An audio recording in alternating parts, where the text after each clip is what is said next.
Flyover ASI ಗಂಭೀರ ಗಾಯ ಪ್ರಕರಣಕ್ಕೆ ಸಂಬಂಧಿಸಿದಂತೆ ಗುತ್ತಿಗೆದಾರರ ವಿರುದ್ಧ ಪ್ರತಿಭಟನೆ ನಡೆಸಲಾಗಿದೆ. ಗಾಯಗೊಂಡ ಎಎಸ್ಐ ಅವರಿಗೆ ಸೂಕ್ತ ಚಿಕಿತ್ಸೆ ಹಾಗೂ ಪರಿಹಾರಕ್ಕಾಗಿ ಸಮತಾ ಸೇನಾ ಒತ್ತಾಯ ಮಾಡಿದೆ.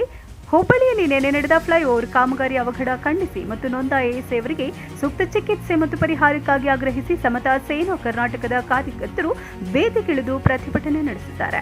ಹುಬ್ಬಳ್ಳಿ ಉಪನಗರ ಠಾಣೆ ಎಎಸ್ಐ ಅವರು ಗಾಯಗೊಂಡು ಕೋಮಾ ಸ್ಥಿತಿಗೆ ತಲುಪಿದ್ದು ಸೂಕ್ತ ಸುರಕ್ಷಾ ಕ್ರಮವಿಲ್ಲದೆ ಸಾರ್ವಜನಿಕರ ಪ್ರಾಣದೊಂದಿಗೆ ಆಟವಾಡ್ತಾ ಇರುವ ಗುತ್ತಿಗೆದಾರರ ಅಧಿಕಾರಿಗಳ ವಿರುದ್ಧ ತಕ್ಷಣ ಕ್ರಮ ಕೈಗೊಳ್ಳುವಂತೆ ಸಮತಾ ಸೇನಾದ ರಾಜ್ಯಾಧ್ಯಕ್ಷ ಗುರುನಾಥ ಉಳ್ಳಿಕಾಶಿ ಒತ್ತಾಯ ಮಾಡಿದ್ದಾರೆ.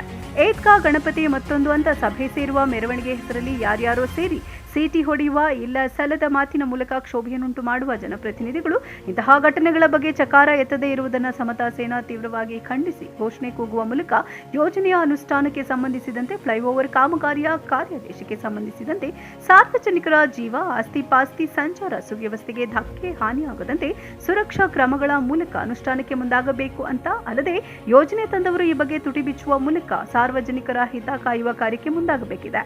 ಜೀವನ್ಮರಣದ ಹೋರಾಟ ನಡೆಸುತ್ತಿರುವ ಎಎಸ್ಐ ಅವರಿಗೆ ಸೂಕ್ತ ಚಿಕಿತ್ಸೆ ಪರಿಹಾರ ಕ್ರಮಗಳನ್ನು ಸಮರೋಪಾದಿಯಲ್ಲಿ ಕೈಗೊಂಡು ಯಾವುದೇ ಅವಘಡ ನಡೆಯದಂತೆ ಕ್ರಮ ಕೈಗೊಳ್ಳಬೇಕು ಹಾಗೂ ಎಎಸ್ಐ ಅವರ ಘಟನೆಯ ಬಗ್ಗೆ ದಾಖಲಾದ ಪ್ರಕರಣದಲ್ಲಿನ ತಪ್ಪಿತಸ್ಥರ ವಿರುದ್ಧ ಕಠಿಣ ಕ್ರಮ ಜರುಗಿಸುವ ಮೂಲಕ ಸಾರ್ವಜನಿಕರ ರಕ್ಷಣೆಗೆ ಕೈಗೊಳ್ಳಬೇಕು ಅಂತ ಒತ್ತಾಯಿಸಿದರು. ಇನ್ನು ಈ ಸಂದರ್ಭದಲ್ಲಿ ಸಮತಾ ಸೇನಾದ ಗುರುನಾಥ ಉಳ್ಳಿಕಾಶಿ, ರೇವಣ್ಣ ಹೊಸಮನಿ, ಬಾಬಾರ ಖೋಜೆ, ಮಂಜಣ್ಣ, ಸಂತೋಷ ಭಾವಸ್ಕರ, ಭಾಷಾ ಮಾಸನೂರ, ರಘು ಬಸವಂತಕರ, ಫಗ್ಜಣ್ಣ, ದೊಡ್ಡಮನಿ, ಇಜಾಜು, ಉಪ್ಪಿನ, ರಾಜು, ಮರಿಗುದ್ದಿ, ಇಮ್ತಿಯಾಜು, ಬಿಜಾಪುರ, ಭೀಮ ಹಲಗಿ, ಕರೀಮಾ ಲಕ್ಕುಂಡಿ, ಲೋಹಿತ ಗಾಮನಗಟ್ಟಿ, ಫಾರೂಕ ಶೇಖ, ದೇವಣ್ಣ ಇಟಗಿ ಹಾಗೂ ಅನೇಕ ದಲಿತ ಸಂಘಟನೆಗಳ ಪ್ರಮುಖರು ಉಪಸ್ಥಿತರಿದ್ದರು.